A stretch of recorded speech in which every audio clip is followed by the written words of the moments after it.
Today on the HopeFilled Financial Podcast, I'm going to start things off with a pretty funny story involving a game of Monopoly. Our budget tip today is about who gets a vote in your budget. Our question today is a parenting one. How do you balance supporting your child and raising them to be independent? And for our main topic today, we're going to be reading through a DebtWave article entitled, Are You a Financial Enabler? Listen to the end to find out.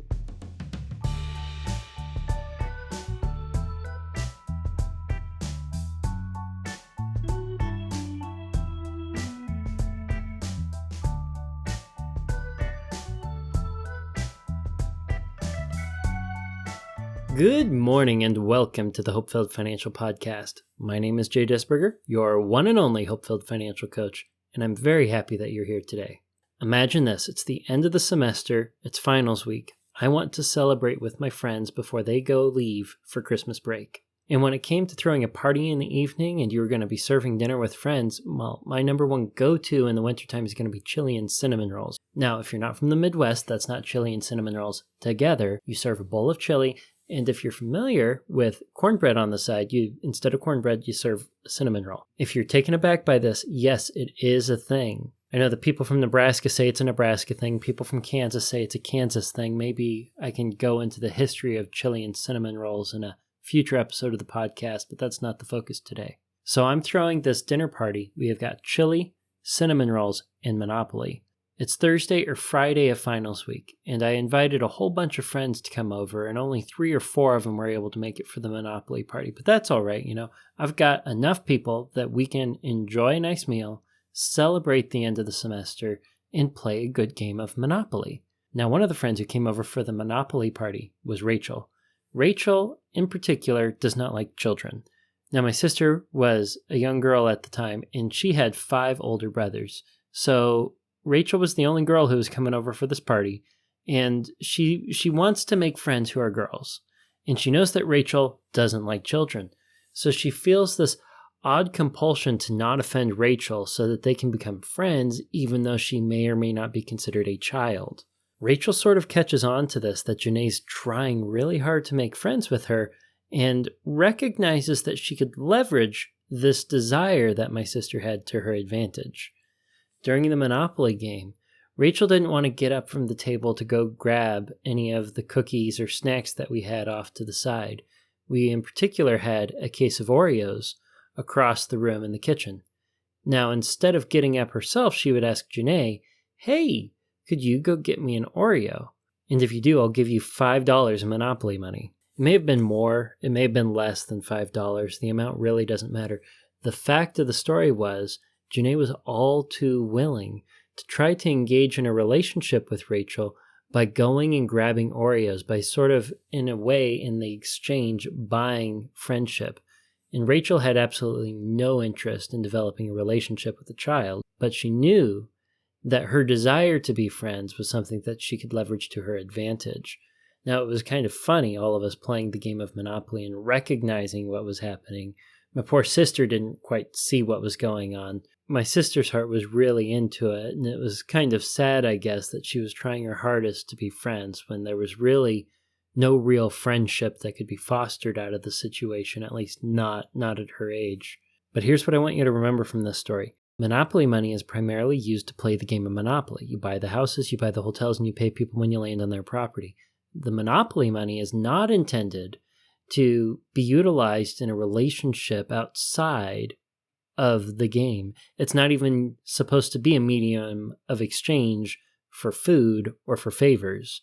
That was what it somewhat became in the social context here. In a sense, the purpose that the Monopoly money was designed to serve was being changed or twisted in order to fit Rachel's desire for Oreos and my sister's desire to make a friend. Keep that in mind as we move into today's budget tip.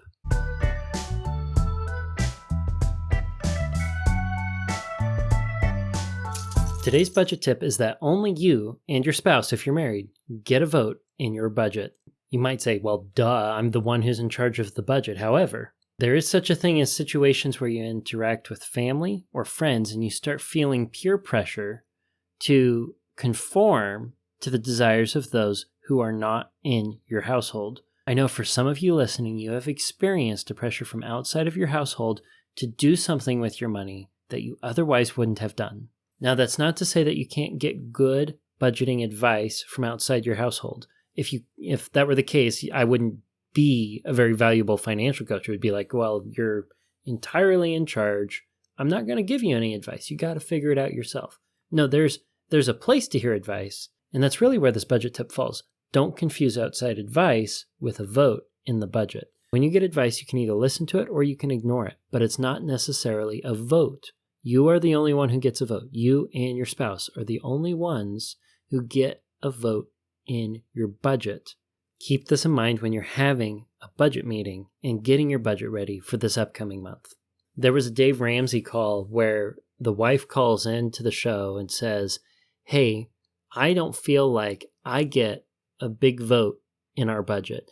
And my husband, I don't think feels comfortable putting his own vote in the budget. In fact, he, when we were getting ready to budget, asked me if he could invite his mom over and she could help us write the budget. And I was like, no, I don't want your mom coming over and doing the budget for us. I don't even want her getting a say in it. This is something we should be able to do as a married couple, as grown adults. We should be able to write our own budget. He said, okay, we can do it ourselves.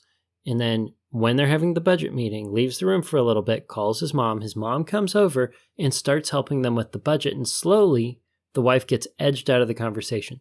This is a violation of boundaries. And this is the extreme example of what it's like to let others, family or friends, into your budgeting and letting them vote, either for you or for your spouse.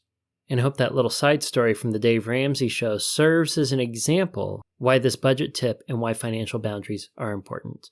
Now it's time to answer a question submitted by you. Today's question comes from Russ. Russ asks, how do you navigate the balance between supporting your child and ensuring they develop the necessary life skills for adulthood? This is a good question, Russ, and I'm very glad that you asked it. This is a question I've been thinking about myself as Amanda and I raise Oliver. And that brings me to my first point of 3. You need to engage with your child at an age-appropriate level. As your child gets older, the amount of support that they need in general, not just financial, but the amount of support that you'll be giving them will become less and less and less. Early on, you're going to be supporting them for everything. They're going to be completely dependent on you. As they grow older and become more independent, though, you need to give them the room to grow with that and also start peeling back some of the support that you give them so that they can branch out. I talked a little bit about this in episode 21 of the HopeFilled Financial Podcast when I went through an article that was written by The Hill. In that article, it was explained that a lot of millennials are receiving a great deal of financial support from their parents, especially when it came to paying for rent. However, the majority of those who were receiving financial support from their parents said that they didn't need it. They just weren't going to engage with ending the financial support because, well, they didn't want to talk about it and they hadn't been told no yet. They wanted to be independent. It was something that they desired. But there needed to be a boundaries conversation as to when that support stops. So as you're raising a child and they're getting ready for adulthood, you need to be retracting the support that you give them and exposing them to more responsibility with the end goal that when they are an adult, when they move out, they'll be ready to be completely taking care of themselves. And that leads me to my second point, which is to aim for full independence gradually. And the way that you can know as you're getting close to your child graduating from school or moving out and becoming their own independent self is with the financial support that you're giving them or the emotional support that you're giving them. If something were to happen to you, would they be able to take care of themselves completely? Or would they need to go through a cycle of pain because without your support, they're going to have a hard time making ends meet, or they're going to have a hard time functioning as an independent adult. In the last few years, as you're leading up to letting them go, you need to ask yourself, are they genuinely dependent on me? And is the relationship that I have with my child one that is fostered on a mutual choice to love each other as you're getting closer to the end of their childhood? Or is it a relationship where you're trying to foster an environment where they are dependent on you in order to perpetuate the relationship and avoid change? Remember point 1, as your child gets older, their needs are going to change and you need to feel the freedom to change with them. You need to change the way that you support them as they get older. And at some point, there's really only one way to manage this situation, and that is to maintain healthy, constant communication in the way of financial boundaries. In other words, communicate expectations clearly. If you're raising a child who is, say, 16, and you have this expectation that they're going to move out at 18, well, you need to let them know, hey, I expect that by the time you hit 18, you're going to be a fully independent adult. You should have your driver's license. You should have a job. You should be maintaining a budget. You should be able to make all of your ends meet on your own income. And I want to, as you grow into adulthood, let you be that independent person that you want to be, which means that you can't live here forever. And I expect that you are working a plan to help you become independent by this date, because this is when I expect you to move out. And it's because I love you and I want the best for you. And if they hear those expectations and you talk about it, you communicate it, you have it at the forefront of their mind that they need to be making a plan toward that independence, well, they're not going to want to dwell in a place where they avoid change, where they avoid growing up, where they try to find a way to be more dependent on you or make you feel like you need to support them longer. Clearly communicating expectations is going to be the biggest key to you and your child's relationship as they phase out of childhood and into adulthood. Russ, I hope that answers your question. And now it's time to move into today's main topic.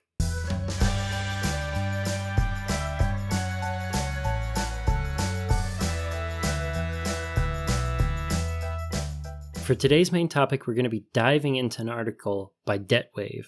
Now, I've never heard of this website before, but the title definitely got my attention for today's main topic. The article is entitled, "Are You a Financial Enabler?" And then in parentheses, "How to Stop Enabling Poor Financial Decisions." Let's go ahead and jump right in. The article starts by saying, while we all want to help our loved ones and friends, especially during a particularly turbulent time in their lives, there's a point where our help is actually more destructive than beneficial in the long run. One particular area in which our assistance actually negatively affects our family and friends is when we enable others' bad financial behaviors, aka financial enabling. Just to clarify, we're not talking about supporting someone who is a minor, recently graduated from college, or was laid off from their job.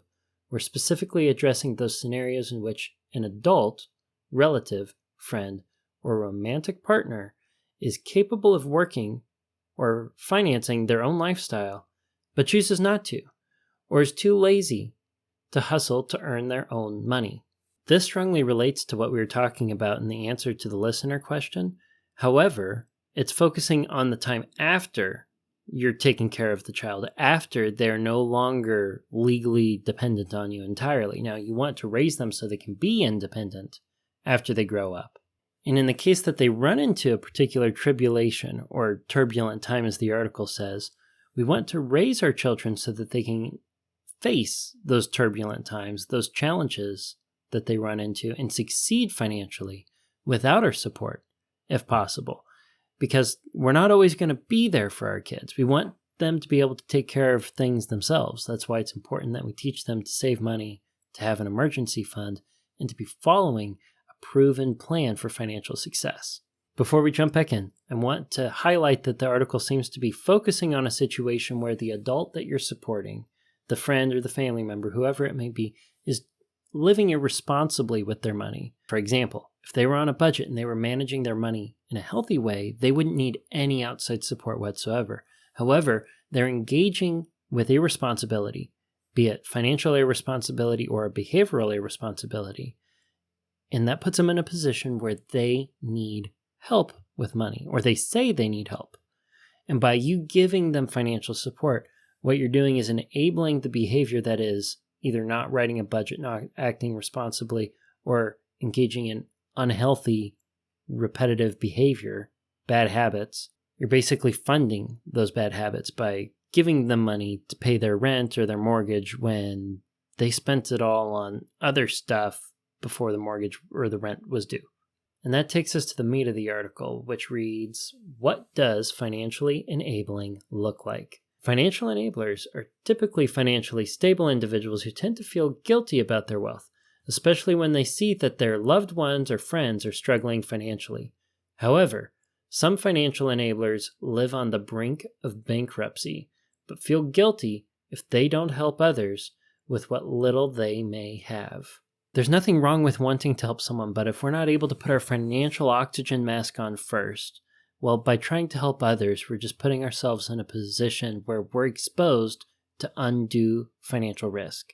And that is not prudent, that is not frugal, that is not helpful. Financial enabling can occur in any relationship, but it most commonly surfaces between parents and their adult children. Generally, parents like to think they're altruistic and doing what is best for their children, but it's really satisfying their own needs, says a psychologist by the name of Gary. Part of the problem, Gary says, is that there is no social norm stating when a parent can financially help their adult children and how much money they can give them. In 2017, Kimberly, president and founder of Empyrean Wealth Management, shared with the Wall Street Journal's Watching Your Wealth podcast that she had one client whose adult son lived at home until he was 65 years old, and another client was financially enabling her grandson. In a later situation, the grandson was a straight-A student who was accepted into his first pick college. Unfortunately, the cost of tuition was too much for the family to swallow. Wanting the best for her family, Kimberly's client gifted her grandson $20,000 toward his college expenses for that first year. During that first year, Kimberly's client regularly communicated with her grandson. He shared his report cards with her, updated her on his progress at school, etc. Toward the end of the year, their communication started to become more irregular. That summer, the grandson asked his grandma for an additional $5,000 so he could participate in a study abroad program. Kimberly's client inquired how the study abroad program went, but all her grandson would tell her is that it was fine. In the fall, Kimberly's client gave her grandson an additional $20,000 to pay for her grandson's fall term expenses. While Kimberly's client thought she was doing the right thing, something in her gut told her that there was something off about the situation. She had been asking her grandson questions, but he wasn't giving her any answers anymore. In the end, it came out that Kimberly's client had been conned by her grandson. During his first year of school, he met a girl, flunked out of school his second year, and was using the money from his grandma to support himself and his girlfriend in an apartment that they moved into. The article said that a financial enabler is someone who's financially secure, who's helping someone who should be financially secure but isn't due to irresponsible behavior. We recognize that children are naturally and in a healthy way dependent on their parents, and as they grow into adulthood, they need to grow into independence. As a college student, this particular young man in the story was on the cusp there, so I can understand how giving them money for tuition doesn't seem to be like financial enabling. Now that begs the question, in a situation like this, or in a situation where you think you might be at risk for financial enabling, and I don't blame grandma here in this one at all, because it's a natural position to be in to help a young adult with their tuition. The young adult just decided to be very irresponsible and then lie to his grandmother. It was probably obvious that that was what the money was intended for. But if you're in a situation where you think that financial enabling is something that you might be doing, well, you need to be asking for, in exchange for your financial help, receipts that financial help you're giving is resulting in good fruit from the situation. It's matching the intention that you've made. Warning signs you are acting as a financial enabler. There are 4 warning signs your actions are indicative of financially enabling someone. 1. You give money so often, your loved one or friend no longer tries to support themselves. Well, that's a dead giveaway. 2. You give money away even though you can't afford it. 3. You're struggling financially, but your adult child is going on a shopping spree using your money. Now, on that particular one, it might be that the child feels entitled to the money that you're giving them, even though you definitely need it to make ends meet. And while they may not be struggling to make ends meet, they are expecting and feel entitled to your money so that they can spend it on any of the wants that they can possibly desire.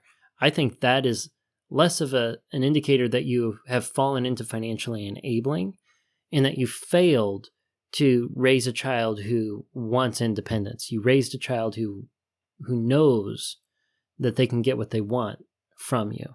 And I think that's a result of really not communicating financial boundaries with your child from a young age through to adulthood. Let's go back. Sign number 4 that you're a financial enabler. You're resentful of the requests for money and how the money may be used, yet you still can't seem to say no when asked for the money. Being able to say no is a very powerful and important way to stick to financial boundaries. Next section in the article is entitled, How to Stop Being a Financial Enabler. 1. Acknowledge your enabling poor money choices.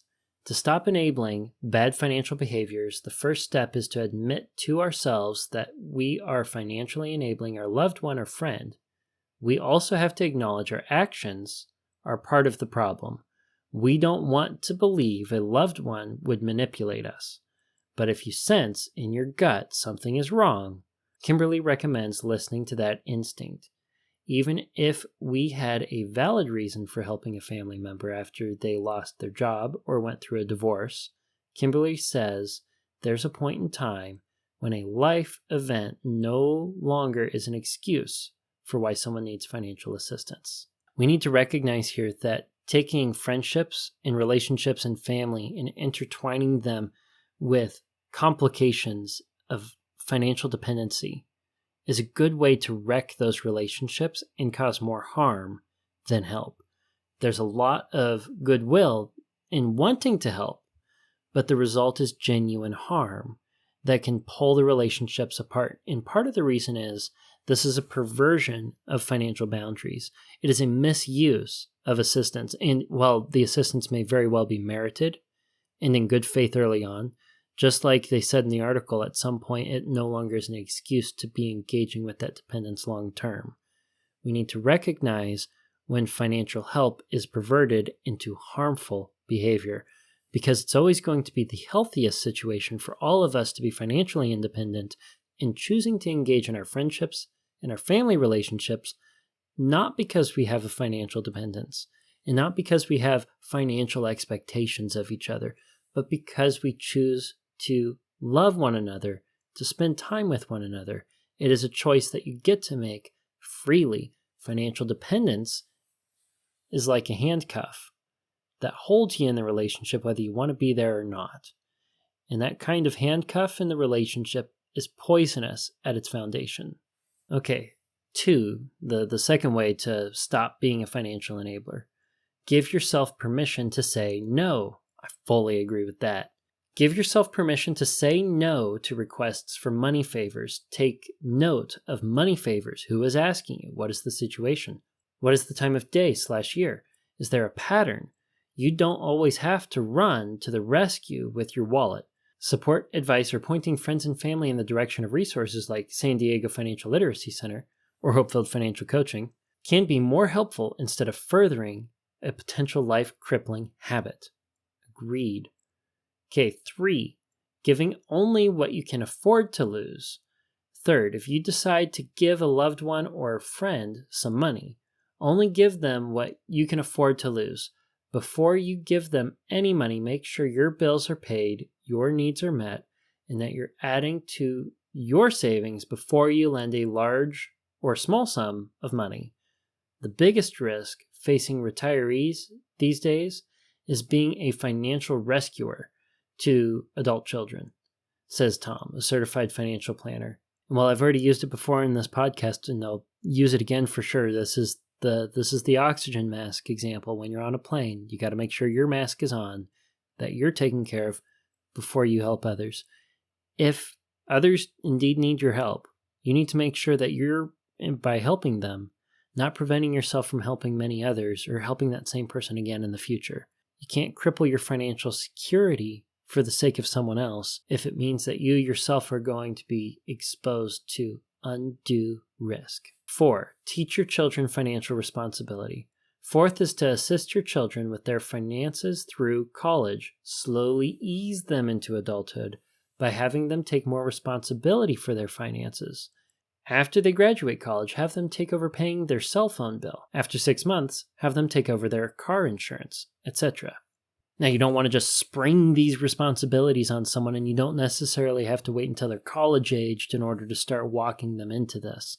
If you want them to be working on becoming financially independent so they can move out at 18 and they don't plan on going to college, I don't see why you can't come up with a plan and communicate boundaries, expectations, and a timeline for that. You need to make sure that you're communicating your plan to ease your child into adulthood with them.